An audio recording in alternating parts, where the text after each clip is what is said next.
ارشاد فرمایا حضرت نوح علیہ السلام نے اپنی قوم سے کہ تم اللہ کی حضور استغفار کرو، پھر کیا ہوگا کہ وہ آسمان سے موسلادھار بارش نازل کرے گا اور تمہاری مدد کرے گا مالوں سے، بیٹوں سے،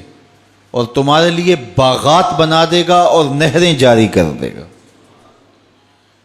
تو یہ ساری چیزیں استغفار سے نصیب ہوتی، مال بھی ملتا ہے، بیٹے بھی ملتے ہیں، بارشیں بھی بر وقت برستی ہیں اور نہریں بھی جاری ہوتی ہیں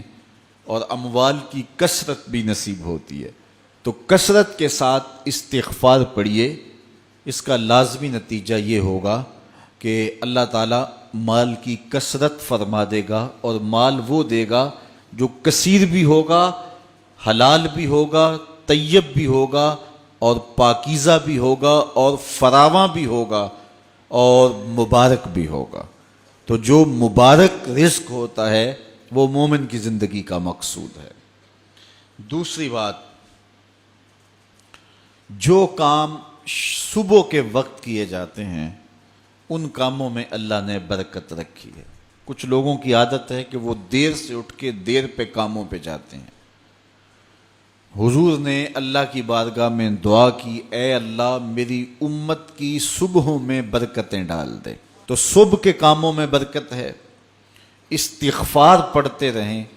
اس میں برکت ہے، اور وہ کتنا خوش نصیب ہے جو صبح کو کام پہ جا رہا ہے اور استغفار بھی پڑھتا جا رہا ہے، تو اللہ تعالیٰ اس کے کام میں برکت نازل فرمائے گا۔ تیسری چیز، جب اللہ تعالیٰ جل شانہ عطا کرے تو اس پر شکر کرے،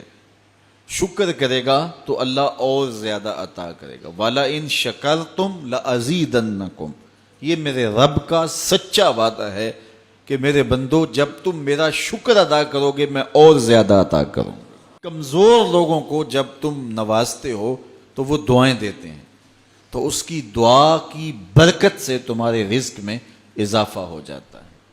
تو کمزور لوگوں کے ساتھ حسن سلوک کیجئے، اس سے رزق کے اندر برکت نصیب ہوگی۔ ایک اور ذریعہ ہے رزق کے اضافے کا، اور وہ یہ کہ بعض اوقات آدمی کسی اور کو بھی اس میں شریک کر لیتا ہے، کمائی وہ نہیں کرتا لیکن اس کو وہ ساتھ اخراجات میں شریک کرتا ہے۔ اس کی ایک عمدہ مثال حضور کے زمانے میں اس طرح پیش آئی کہ ایک صحابی نے حضور کی خدمت میں آ کے شکایت کی کہ حضور کام کاج میں کرتا ہوں اور یہ جو میرا بھائی ہے یہ کام کاج نہیں کرتا، گھر سے اٹھ کے آپ کے پاس آ جاتا ہے اور صفحہ کے چبوترے پہ بیٹھا رہتا ہے اور آپ سے باتیں سنتا رہتا ہے اور حدیثیں یاد کرتا رہتا ہے، تو اس کو بھی چاہیے نا کہ میرے ساتھ کچھ وقت دے اور میری کاروبار میں مدد کروائے۔ اللہ اکبر۔ تو اس نے حضور سے یہ شکایت کی آ کے اپنے بھائی کی، تو حضور نے ارشاد فرمایا شاید تجھے بھی رزق اس کے صدقے سے مل رہا ہو۔ تو اس سے علماء نے ایک بات بیان کی ہے، وہ کہتے ہیں کہ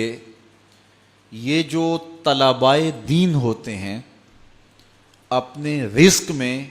ان کا حصہ شامل کر لو، ہو سکے تو اپنا بھائی یا اپنا ایک بیٹا وقف کر دو